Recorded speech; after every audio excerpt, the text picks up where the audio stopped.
شداد کی جنت۔ قوم عاد دنیا کی تاریخ کی ایک طاقتور قوم گزری ہے۔ یہ لوگ بہت ہی لمبے قد و قامت کے تھے۔ اپنی طاقت کے بلبوتے سے یہ لوگ بہت جلد پورے یمن پر قابض ہو گئے۔ ان پر کئی بادشاہوں نے حکومت کی، مگر دو بادشاہ ایسے آئے جن کی حکومت عظیم اور جاہ و جلال والی تھی۔ ان میں سے ایک کا نام شدید اور دوسرے کا نام شداد تھا۔ یہ دونوں بھائی تھے اور انہوں نے اپنے زمانے میں بے شمار لشکر و خزانے جمع کیے تھے۔ یہ دونوں بھائی ارم بن سام بن نوح کی اولاد میں سے تھے۔ ان کی کل حکومت عمان، یمن، عدن اور شمالی عرب کے علاقوں پر تھی۔ جب شدید کی موت واقع ہوئی تو پوری حکومت شداد کو مل گئی۔ اس نے تمام قبائلی سردار اور بادشاہوں کو اپنا مطیع و فرمانبردار بنا لیا اور اس طرح پورے جنوبی عرب پر اس کی حکومت ہو گئی۔ یہی وجہ تھی کہ دنیا کے دیگر ممالک کے بادشاہ اس کے باج گزار ہو گئے۔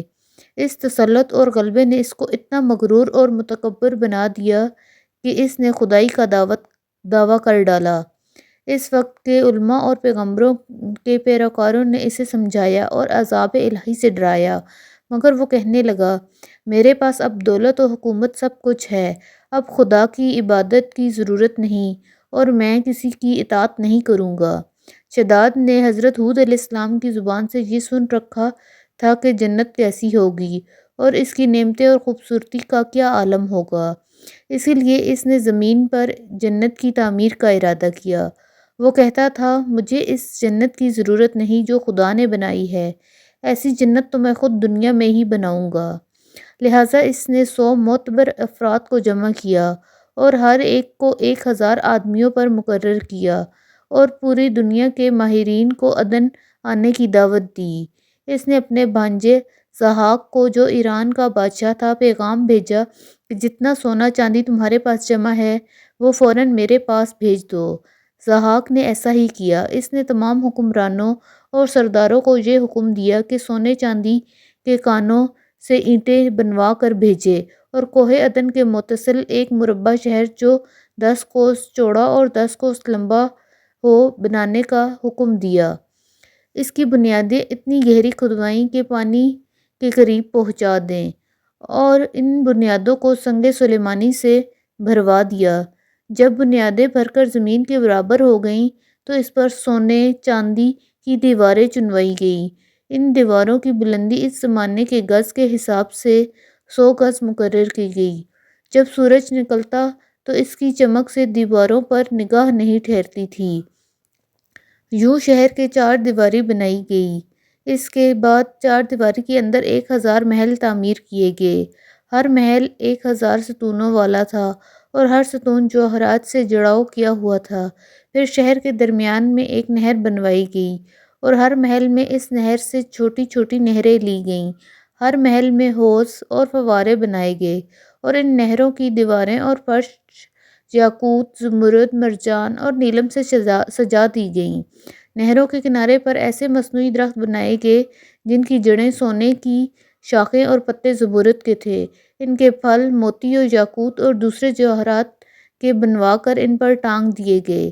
شہر کی دکانوں اور دیواروں کو مشک و زعفران اور عنبر و گلاب سے، یاقوت و جواہرات کے خوبصورت پرندے چاندی کی اینٹوں پر بنوائے گئے جن پر پہرے دار اپنی اپنی باری آ کر پہرے کے لیے بیٹھتے تھے۔ جب تعمیر مکمل ہو گئی، حکم دیا کہ شہر میں ریشم کے قالین بچھا دیے جائیں۔ پھر نہروں میں سے کسی کے اندر میٹھا پانی، کسی میں شراب، کسی میں دودھ اور کسی میں شہد اور شربت جاری کر دیا گیا۔ روایتوں میں آتا ہے کہ اس جنت کو بنانے میں 300 سال لگے اور شداد کی عمر 900 سال کے قریب تھی۔ باغ کے مکمل ہونے کے بعد وہ اپنے لاؤ لشکر کے ساتھ متکبرانہ انداز میں شہر کی طرف روانہ ہوا۔ جب قریب پہنچا تو تمام شہر والے اس کے استقبال کے لیے شہر کے دروازے کے باہر آ گئے اور اس پر زر و جواہرات نچھاور کرنے لگے۔ ابھی اس نے گھوڑے کی رکاب سے ایک پاؤں نکال کر دروازے کی چوکھٹ پر رکھا ہی تھا کہ ملک الموت نے اس کی روح قبض کر لی۔ پھر حضرت جبرائیل علیہ السلام نے بڑے زور سے ایک ہولناک چیخ ماری کہ تمام شہر اپنی عالی شان سجاوٹ اور محلات کے ساتھ زمین دوز ہو گیا اور اس کا نام و نشان باقی نہ رہا۔ علماء و مورخین نے کتابوں میں لکھا ہے کہ بادشاہ اور اس کے لشکر کے ہلاک ہو جانے کے بعد وہ شہر بھی لوگوں کی نگاہوں سے اوجھل ہو گیا۔ میں امید کرتی ہوں میری یہ ویڈیو آپ کو پسند آئی ہوگی، اور اگر میری ویڈیو آپ کو پسند آئی ہو اور اس سے آپ کی معلومات میں اضافہ ہوا ہو تو میرے چینل کو ضرور سبسکرائب کیجیے گا۔ اللہ حافظ۔